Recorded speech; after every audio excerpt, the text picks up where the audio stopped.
alcalínicos son sustancias que tienen efecto corrosivo, o sea, van a dañar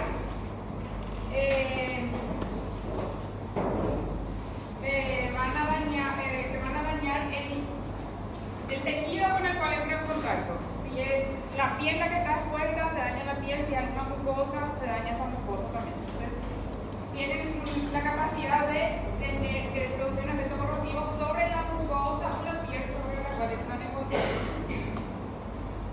Son intoxicaciones que se ven con menor frecuencia ahora, pero también pueden ser intoxicaciones que tienen un efecto grave, pueden verse por ingesta accidental o con intencionalidad suicida.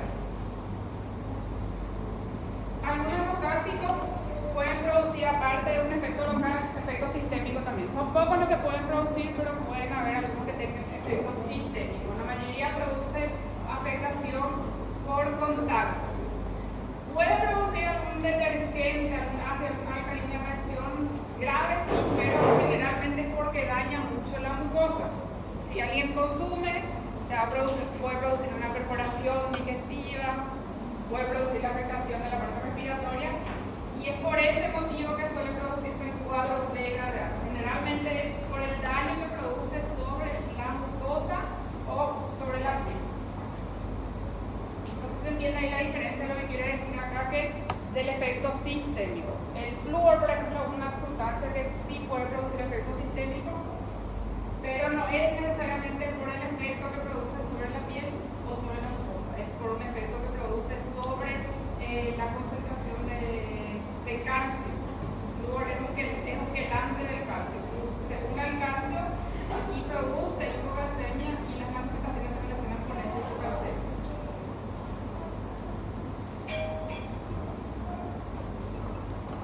Los cáusticos se pueden encontrar en la industria, en productos de limpieza, pueden encontrarse en forma líquida y sólida, tienen pH distante del fisiológico. Tiene un pH distante al pH de 7.2, tiene un pH menor a 2, o sea, lo que producen efectos más graves son los que tienen un pH menor a 2 o mayor a 2.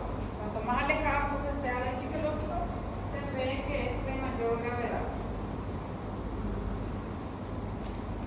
Los cáusticos producen un efecto enseguida, una lesión tisular inmediata. Enseguida que entra en contacto ya va a producir daño sobre el tejido, piel o mucosa. Esa lesión va avanzando hasta la primera semana y después va a ocurrir la cicatrización, donde pueden verse también retracciones, y eso puede llevar mucho tiempo. Entonces la lesión ya se va a ver enseguida. Esa lesión puede evolucionar hasta la semana, y lo que más va a demorar van a ser las cicatrices o retracciones, que pueden demorar desde algunas semanas hasta varios meses para que vayan.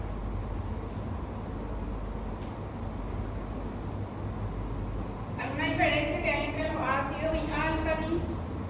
Los ácidos coagulan las proteínas, van a producir endurecimiento de los tejidos, y eso hace que sea un poco más difícil que penetren a capas más profundas. Entonces, los ácidos van a producir lesiones que son de menor gravedad y que van a cicatrizar más fácilmente por el efecto que tienen, por este efecto que es el endurecimiento de los tejidos. Eso de cierta forma le protege al tejido y hace que la penetración hacia capas más profundas sea más difícil.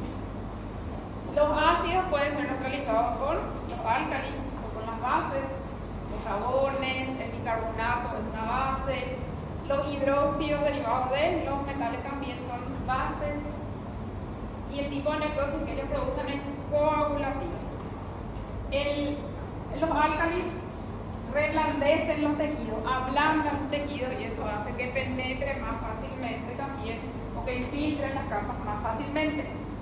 Esas lesiones son más difíciles de curar, se neutraliza un álcali, se puede neutralizar con algún ácido, el limón, el ácido acético, ácido cítrico, y produce una necrosis lipohepática. Entonces, estos álcalis producen un tipo de necrosis que penetra capas más profundas, y las lesiones demoran más para cicatrizar. y los ácidos, lesiones que son más superficiales y que curan más fácilmente.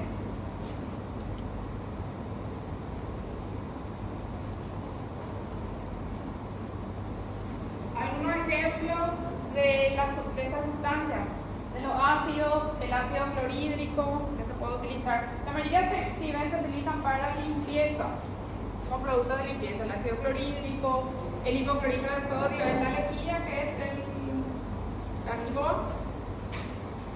El hidróxido de sodio o soda cáustica también, que suele ser componente de detergentes, de lavavajilla, es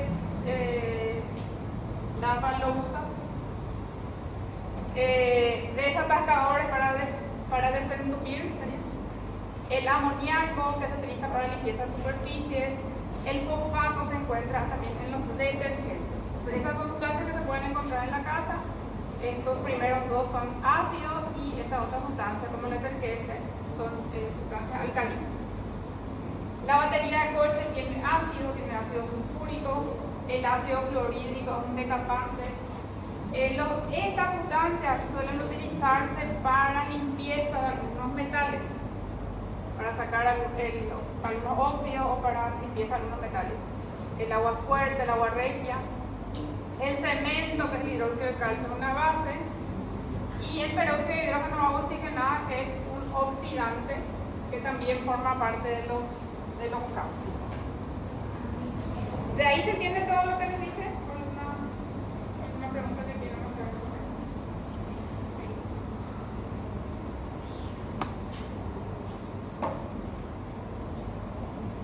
Este es un ácido, la soda cáustica, el ácido nítrico, que son sustancias que se utilizan principalmente como productos de limpieza.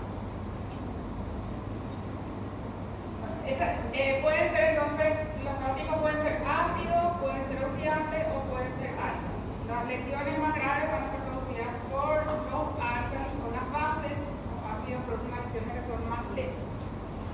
En el caso de la exposición a estas sustancias, ¿qué cuadro clínico se va a tener? El principal, si se ingiere, eso es por vía oral, las manifestaciones se van a ver en el tracto digestivo, en la boca, pueden encontrarse algunas lesiones, y en el resto del tracto digestivo también. Odinofagia se refiere a dolor al tragar, disfagia es dificultad al tragar, dolor retroesternal, puede sentir dolor entonces en esta zona el paciente que consume eso, y puede tener también epigastralgia, que es el dolor en el epigastro.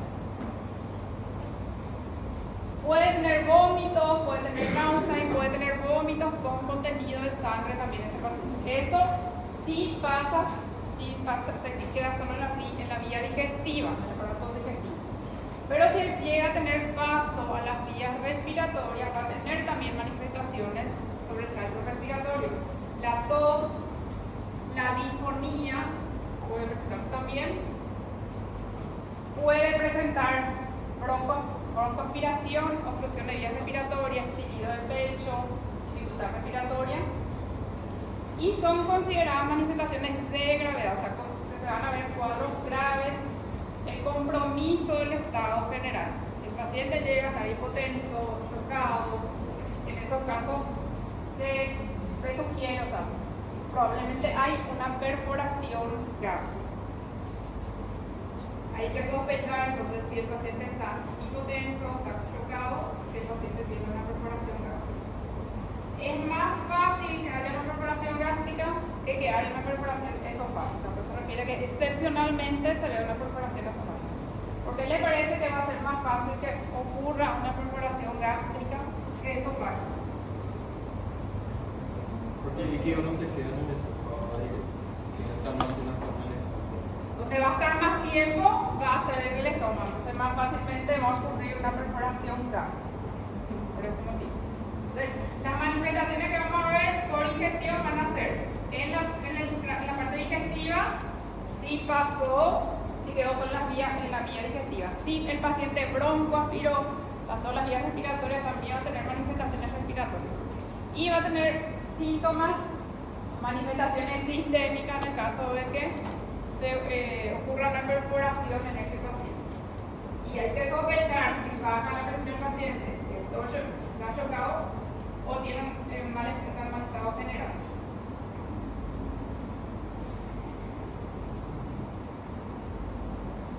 Eso en cuanto a las manifestaciones. El examen físico que nosotros tenemos que buscar lesiones de tipo quemaduras en la boca del paciente, en los labios del paciente, úlceras en la boca del paciente. Si pasó a las vías respiratorias, puede tener síntomas de obstrucción, broncos y sibilancias, el chillido, eso es. Si es que le duele el abdomen, vamos a confirmar que el paciente sí consumió alguna sustancia. Y a lo que se llama vientre en tabla, que indica perforación gástrica. El vientre en tabla se ve cuando hay defensa, cuando hay irritación peritoneal. Si hay perforación en la víscera, hay esas dos capas del peritoneo que se tienen. En esa parte va a ingresar líquido, lo que estaba en el estómago va a pasar a esa cavidad, se va a producir una irritación del peritoneo y por eso se presenta este vientre en tabla que se manifiesta con una contractura de la musculatura del abdomen en el paciente. Esto es indicativo de que hubo una perforación gástrica, de que hay irritación en la cavidad peritoneal y produce contractura en la musculatura del abdomen del paciente.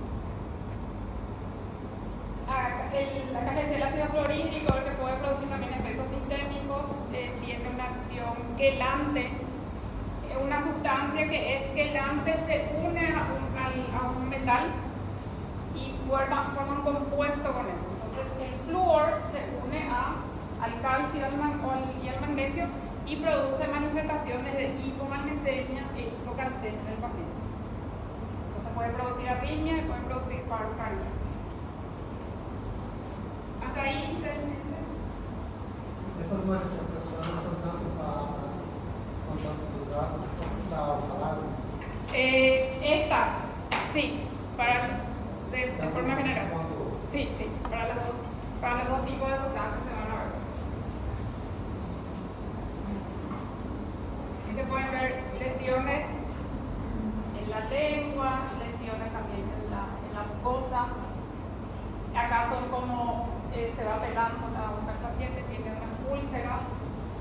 Hay que buscar que tenga lesiones en la boca tampoco, lo que encontramos en la boca tampoco nos puede dar eso nomás el pronóstico. Puede ser que tenga una lesión en la boca, pero que en el resto del tracto no tenga ninguna lesión. Como puede ser también que si la ingestión en la boca fue muy rápida, no tenga mucha lesión acá, pero en el resto del tracto puede tener alguna lesión.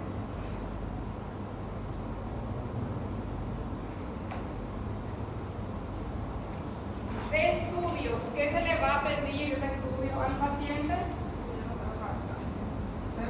La sustancia puede ser ácidos o puede ser álcalis. Vimos cuáles son los que vamos a encontrar en la casa, en el trabajo. Cuáles son las manifestaciones que vamos a tener. ¿Qué vamos a ver al examen físico en el paciente? Y qué estudios vamos a pedirle al paciente.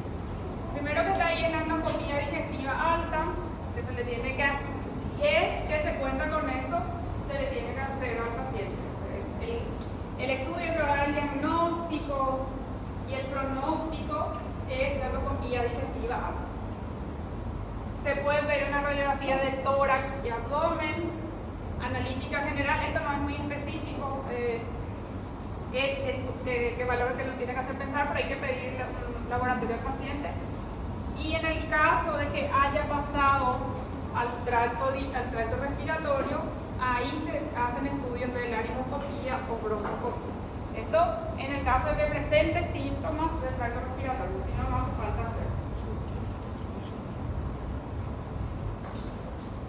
De esos estudios, ¿cuál les parece que es el primero que tenemos que hacer del paciente? ¿Cómo? Una analítica, ¿se análisis y radiografía. Porque ahí se llama, porque la radiografía ya nos puede indicar algunos signos que nos pueden decir si es un caso muy grave, nos pueden ya dar un indicativo y puede contraindicar ya la realización de una endoscopía. Entonces la analítica y la radiografía del tórax y abdomen es lo que se tiene que hacer primero del paciente. Se o paciente ingere cálcio em bastante quantidade, quanto pode reduzir para ocorrer a perfuração do estômago?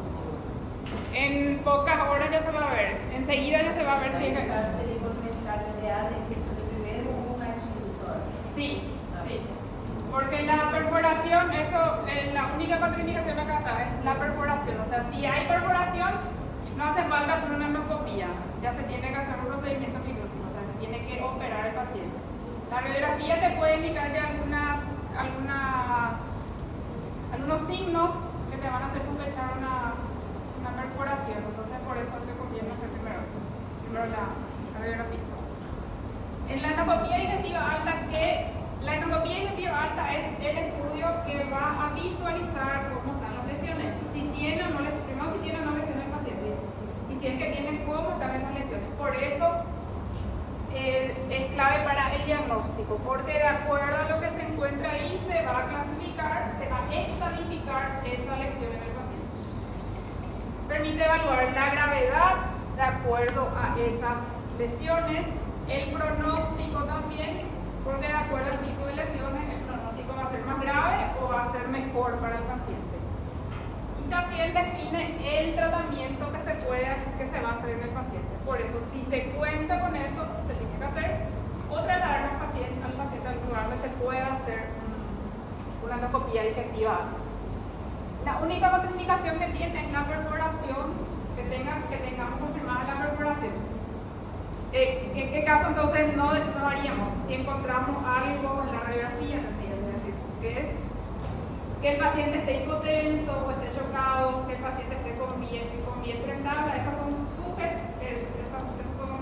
sugerencias de que hay una perforación. Entonces en ese caso no sería la endoscopía digestiva.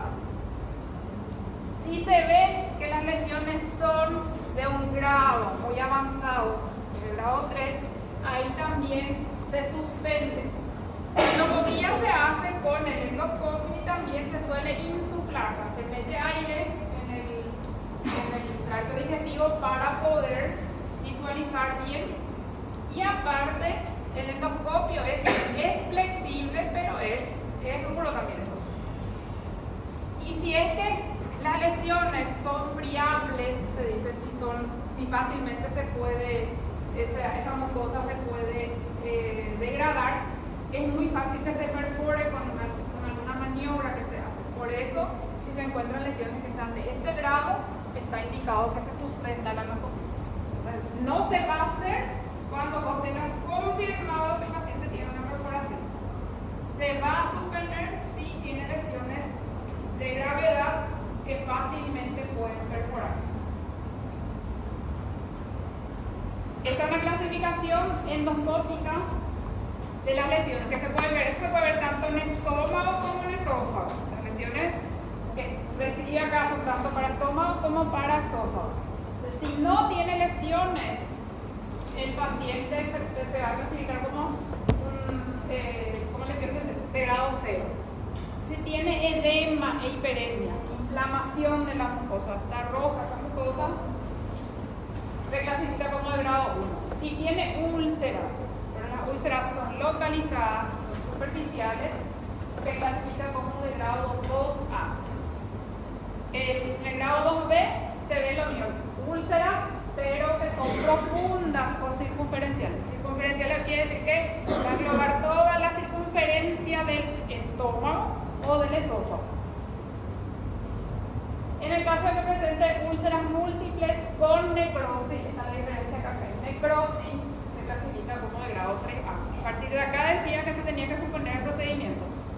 Se encuentran lesiones que tengan entonces úlceras múltiples con necrosis, se suspende el procedimiento porque hay riesgo de perforación. Y en el grado 3B la necrosis es extensa. Entonces, en estos casos Entonces, si se ven lesiones con necrosis, entonces se tiene que suspender para disminuir el riesgo de perforación del paciente. Profe, ¿qué es viabilidad? Es un tejido, no sé cuál es el término en portugués, pero un tejido que fácilmente tocas y se como que se deshace. Amarelo. Eso, sí, eso pues. Ese tipo de lesiones.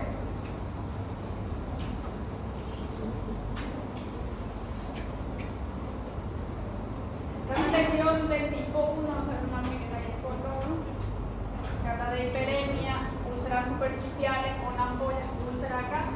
Y en los otros casos ya hay lesiones con necrosis. Entonces, si había necrosis, era de estadio 3, y si es estadio 3, se suspende el procedimiento del paciente. Esto sirve para las lesiones que se pueden ver en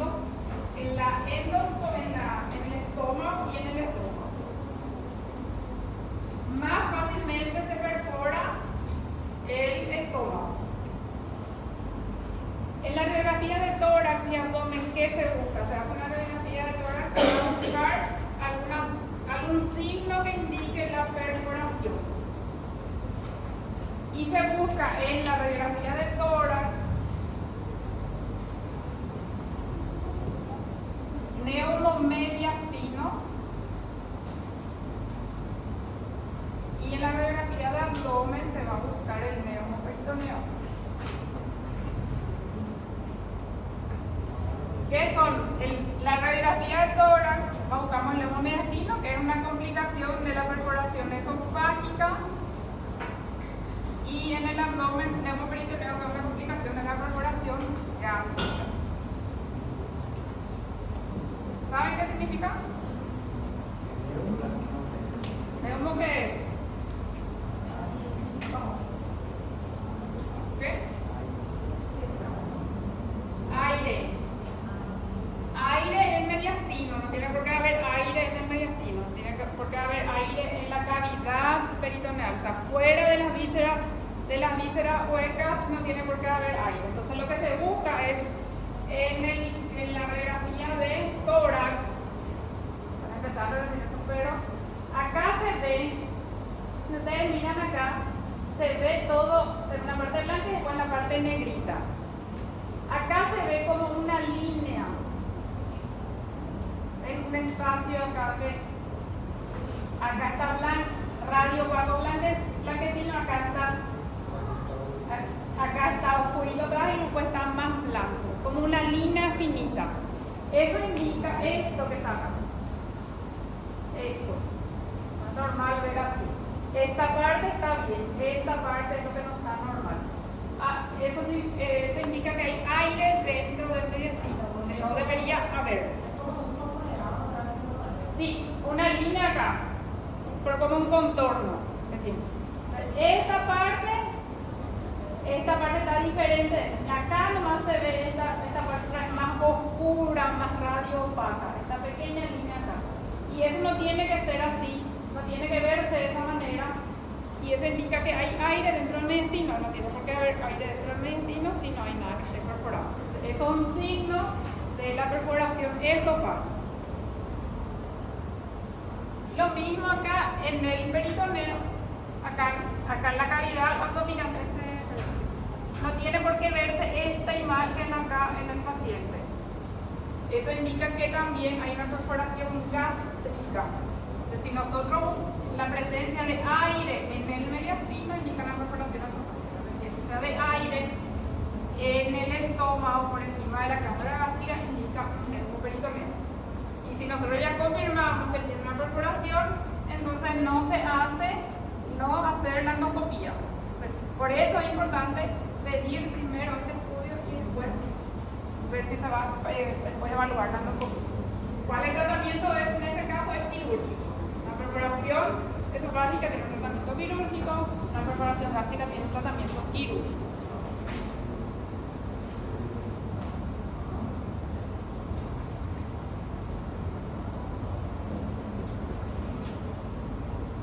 Se ven en los dos ven la imagen acá. Es una rayita finita acá que se ve más oscura por fuera del mediastino. Y esto acá no se tiene que ver, esto acá no se tiene que ver. Eso indica que hay una perforación. Entonces ahí tenemos ya la endoscopía, la endoscopía y también la radiografía. En la analítica no tenemos nada que sea muy específico. Sí, por ejemplo, el aumento de leucocitos generalmente indica un proceso inflamatorio. Sí.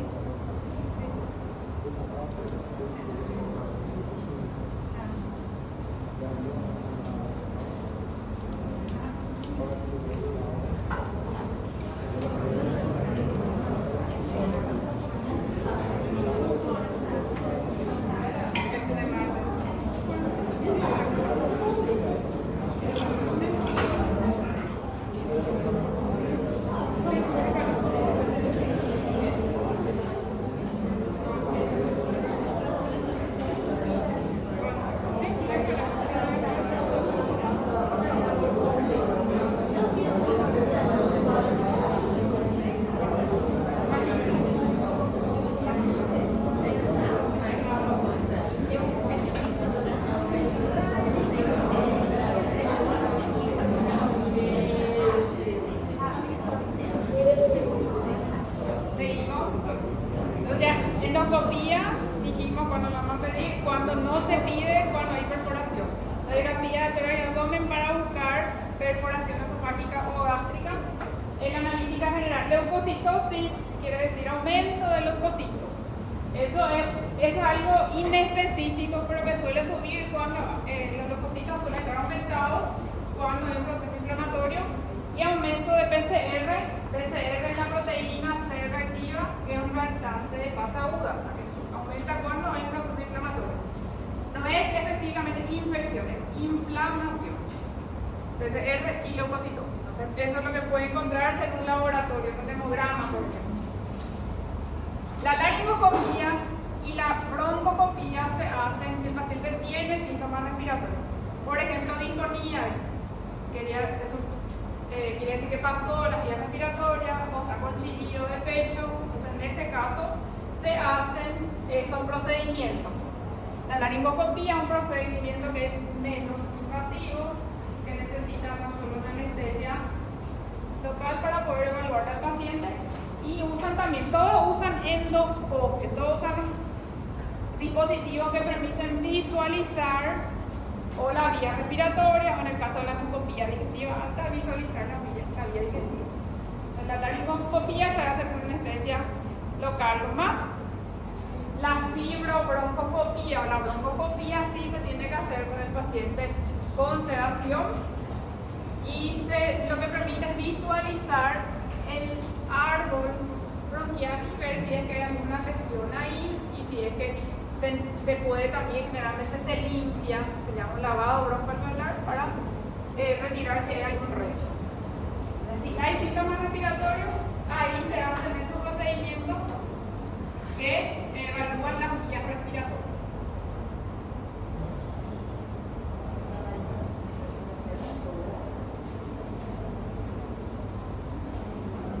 ¿Hasta ahí alguna pregunta? Todo es que quedamos solos. Bueno, acá en esto muestran más qué tenemos que hacer y qué no tenemos que hacer con el paciente. No se tiene que provocar el vómito nunca, es un cáustico, es un ácido, un álcali. En la clase anterior habíamos visto alguna indicación, algunos casos donde no se usa el vómito. En el caso de los cáusticos no se hace porque puede producir doble lesión, ya se lesionó al pasar y inclusive el vómito otra vez. No se tienen que recetar antídotos. Vimos que un ácido se puede neutralizar con un álcali, pero no le vamos a dar eso al paciente para que eso tenga efecto dentro del organismo del paciente. No se hacen antídotos, no se indican neutralizantes en los pacientes tampoco. No se indica sondear el estómago, sonda nasogástrica tampoco se indica, porque no podemos saber qué tipo de lesión tiene el paciente si no se hace la endoscopía. Entonces, la sonda puede producir una perforación. No se hace lavado gástrico tampoco. Lo que se tiene que hacer entonces, ¿qué es? Es la endoscopía digestiva de ese paciente. Lo que sí se puede hacer es ayuno paciente no consuma nada. En algunos casos indicarle antibióticos, eso suele ser en los casos graves, y vamos a ver qué caso es. Los esteroides, antiinflamatorios, esteroideos, corticoides, eso sí se pueden hacer, analgésicos y el traslado al hospital. De acuerdo a las lesiones también vamos a tener la consulta que se va a tener con el paciente. Acá tenemos los signos que pueden indicar la mediastinitis. La mediastinitis es una inflamación que ocurre en la mediastina, que va a ocurrir también solo si hay perforación. Si es que no hay perforación, no va a haber mediastinitis en el paciente. No provocar el vómito, no administrar antídotos, no colocar zona nasogástrica, no hacer lavado gástrico en ese paciente y no va a tener tampoco ningún antídoto ni neutralizante. Sí se puede hacer enjuagar piel y mucosas con agua fría, eso por 15 minutos, solo en la boca, no tragar eso. En el caso del agua fría, entonces si el paciente va a tomar solo, enjuagar ahí, pero no tomar. No se hace lavado gástrico, no se hace neutralizante, eso de que tome alguna cosa, de que tome leche, nada de eso tiene que hacer, nada tiene que tomar el paciente. No inducir el vómito, tampoco está indicado el carbón activado, que era un antídoto para otras intoxicaciones, tampoco se da.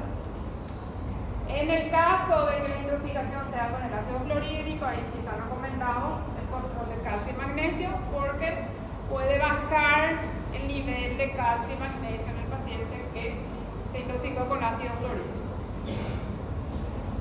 La antibiótico-terapia y los corticoides están indicados de acuerdo al grado de lesión que sale en la endoscopía digestiva alta, y es para disminuir pues, el riesgo de lesiones y de secuelas, porque la intoxicación por cáustico va a producir un cuadro en el momento, pero también puede dejar secuelas.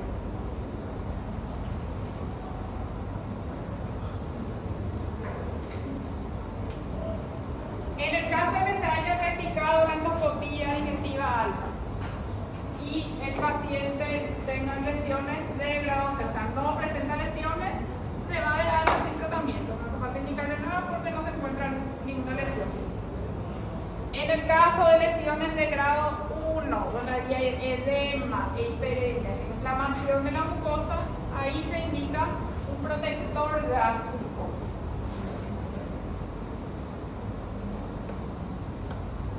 En ese caso se da, que es un grupo de esos medicamentos de inhibidores del ahumado de protones, solo para que sepan, el pantoprazol, el omeprazol, son esos medicamentos, corresponden a ese grupo. Un protector gástrico en ese caso es lo que se tiene que dar, en el caso de que haya lesiones de grado 1. Pero puede alimentarse ese paciente. En el caso del grado 2, sí, el paciente ya tiene que quedarse internado, ingresa para observación. Dieta FAMI quiere decir nada por vía oral, no come nada, ayuno. Esto quiere decir ayuno.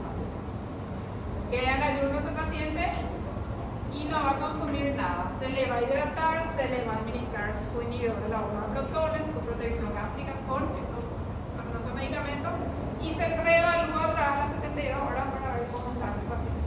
Este es el caso de que presente lesiones. Acá hay edema, hiperemia, y acá que ya había. Grado 2, ¿qué lesiones había? Úlceras.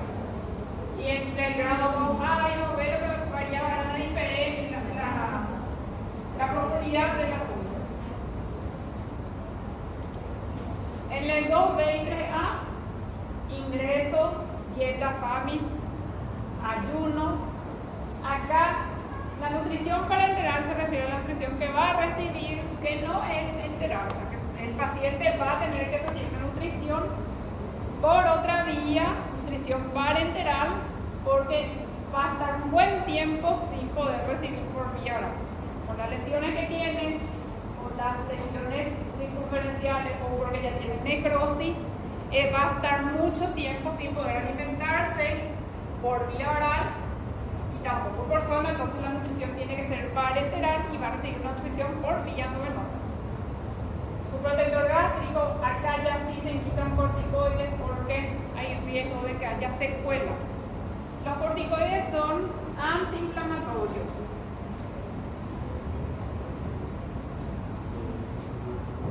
Son medicamentos que tienen un efecto antiinflamatorio importante y interfieren tanto en la respuesta aguda del proceso inflamatorio, que es la aparición de edema, en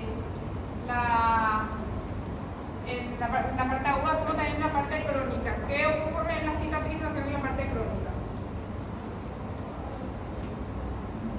¿Qué tipo de células son las que van a actuar en ese proceso, en la respuesta de la inflamación crónica?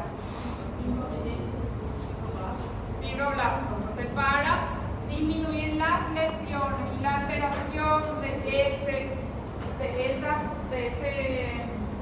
esa lesión, se administran corticoides. Es para tener un efecto en ese momento, pero sobre todo el efecto que va a tener a largo plazo para que ocurran menos secuelas, que suelen ser la estenosis, porque la lesión es profunda, entonces lo que pueden producir esas áreas de necrosis modifican la estructura y se puede producir estenosis gástrica, estenosis esofágica, para disminuir ese riesgo. Y antibiótico terapia también en ese caso, porque acá ya había riesgo de perforación, y si lo que está en el estómago pasa a la parte del si ocurre una perforación, va a producir una peritonitis en el paciente, por eso entonces se dan antibióticos. Los pacientes con lesiones de grado 3B, que ya son con mucha necrosis extensa, tienen que estar en cuidados intensivos, tienen que estar en ayuno, tienen que tener nutrición parenteral, tienen que tener protector gástrico, tienen que tener corticoides y antibiótico terapia, y ahí estar bajo control, porque en cualquier momento puede perforarse eso y necesitar un tratamiento quirúrgico. Estos pacientes van a estar en cuidados intensivos porque pueden necesitar un tratamiento quirúrgico. Ahora, si tiene perforación, es cirugía.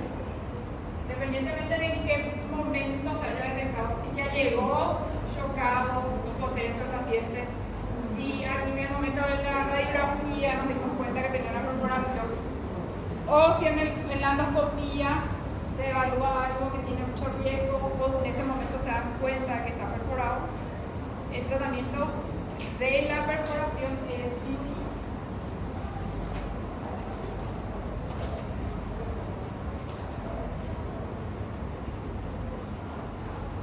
El pronóstico. Ahí para el diagnóstico era importante la endoscopía, para el diagnóstico, para ver si tienen una lesión. Si tienen una lesión, de qué grado es la lesión. Y acá está porque hay que decir también para el tratamiento, porque de acuerdo a lo que se encuentra en la endoscopía es que se va a decidir el tratamiento en el paciente. Por eso es importante para el tratamiento, para el diagnóstico, la decisión del tratamiento y para el pronóstico también. Hay algunos factores que empeoran el pronóstico del paciente, por ejemplo, la ingesta voluntaria.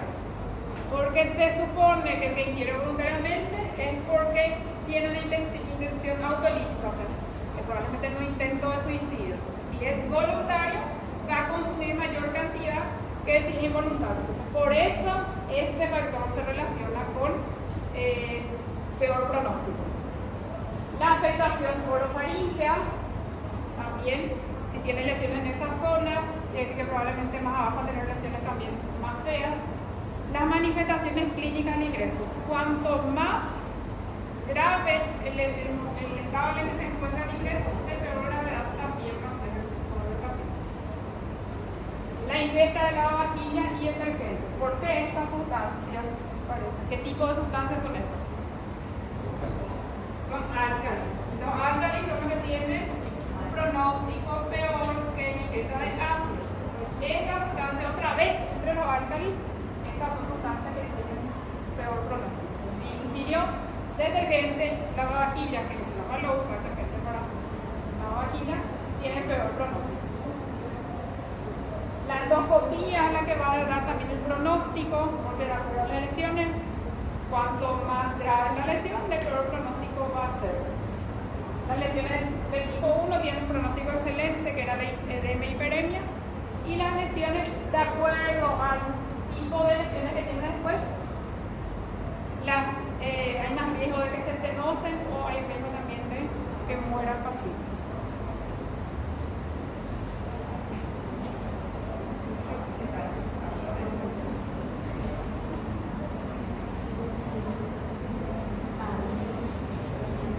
En cuanto a la perforación, era más frecuente la perforación gástrica.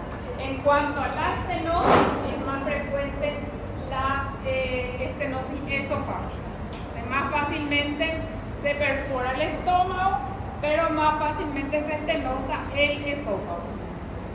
Y otra complicación, entonces las secuelas van a ser estenosis y cáncer. Carcinoma que puede tener el paciente. La complicación a corto plazo, la perforación. Entre estómago y esófago, más frecuente estómago. Entre la estenosis esofágica y gástrica, más frecuente la esófago. La complicación a corto plazo, más frecuente en el estómago. La complicación a largo plazo, más frecuente en el esófago. Y para tratar de evitar esa estenosis es que se administran los corticoides en un estadio avanzado por la endoscopía. Esto puede demorar varios meses para desarrollarse. El paciente puede tener entonces disfagia. La estenosis gástrica también puede haber, pero mucho menos frecuente que la esofágica. Y en el carcinoma pueden haber carcinoma esofágico y gástrico, ahí no hay tanta diferencia en la frecuencia.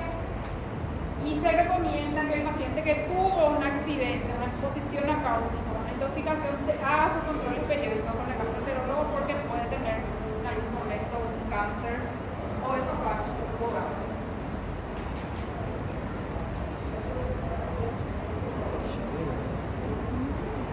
La estenosis esofágica, entonces en un esofagograma se puede ver en la zona donde está estenosada. La estenosis gástrica suele ser más en esta zona. Esto es más frecuente. Estenosis esofágica.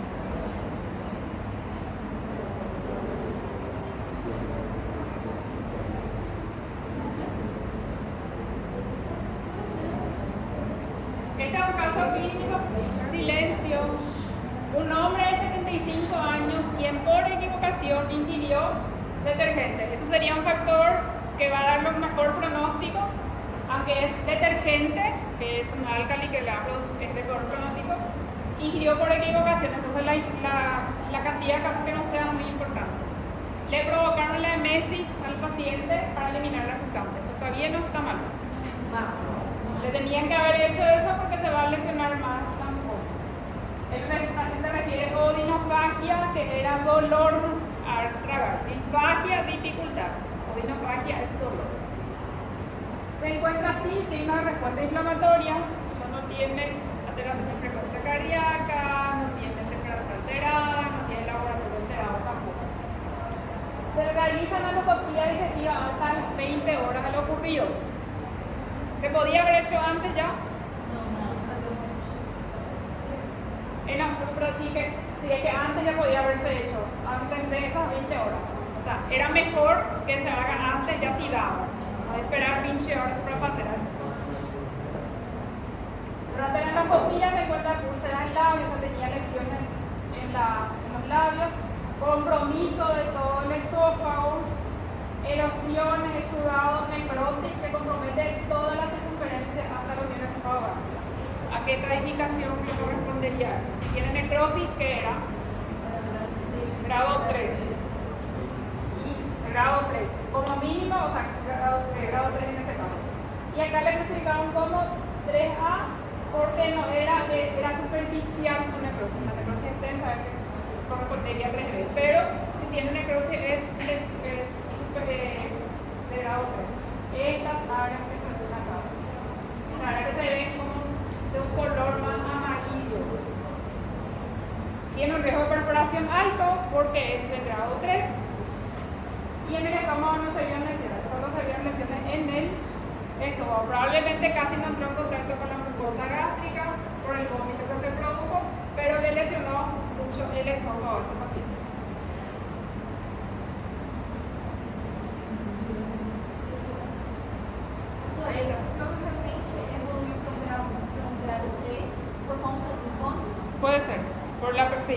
Porque no, en el estómago ya no se vio nada, porque probablemente no estuvo lo casi en el estómago, pero sí por exposición de la mucosa 2 veces, sí. Não.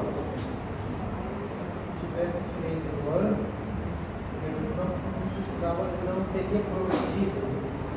Tal vez hubiese sido mejor. Podían verse lesiones que eran más leves en ese caso. Mas não progredia com grau Podría ser, sí. El vómito no se debe inducir porque produce doble exposición. Al realizar una endoscopía en estas circunstancias se debe tener en cuenta que debe hacerse con mínima insuflación. El estómago sí ya puede estar un poco más distendido, pero el esófago generalmente está muy achicadito y generalmente se tiene que insuflar, se refiere a pasar un poco de aire para distender ese que se pueda visualizar. Entonces eso nomás refiere a que tiene que hacerse con poca insuflación porque las lesiones a partir de grado 3 tienen mucho riesgo de perforarse. Y siempre bajo visión directa durante el avance del equipo en este tipo de lesiones. Creo que acá puse una. A eso de que de visión directa se refiere a que esta es una forma que siempre el endoscopio tiene que estar mirando hacia la parte que se está visualizando, no avanzar hacia un lugar donde no está viendo bien el que está realizando el estudio porque puede producir una perforación. Esto que se refiere acá es retrovisión, que es lo que está haciendo. No está yendo directo, está acodado y está mirando lo que está atrás. Entonces, si acá moviliza su endoscopio, no está viendo lo que hay acá y puede lesionar o puede perforar. A eso se refiere con una visión directa. Esto se hace ¿para qué? Para visualizar cómo está esto, para ver si hay reflujo, para ver si hay si hay una incompetencia que ardiohiatal, por ejemplo, en ese caso se hace. Pero a lo que se refiere con visualización directa, que vaya directamente el endoscopio sin hacer curvatura en la punta, que vaya mirando directamente la lesión que está teniendo, para que, como en este caso, si es que mueve acá su endoscopio, puede no ver qué lesión hay acá y perforar.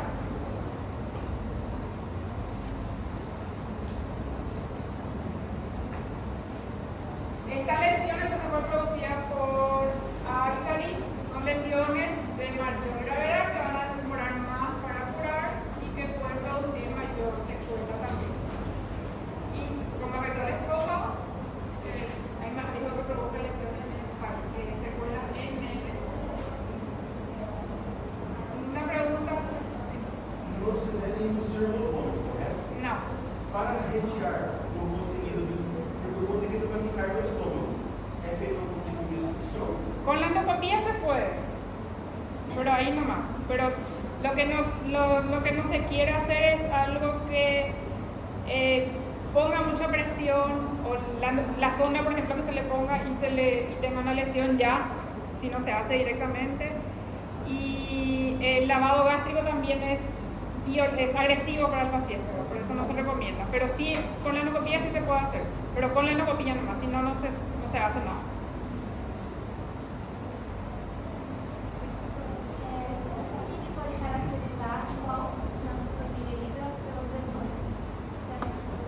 Y es difícil por la lesión, es difícil saber por el tipo de lesión nomás. Sí, generalmente son un poco menos graves, pero vos podés saber eso solo comparando, ¿verdad? O sea, si no tenés un punto de comparación es difícil, pero no, es difícil saber solo por el tipo de lesión.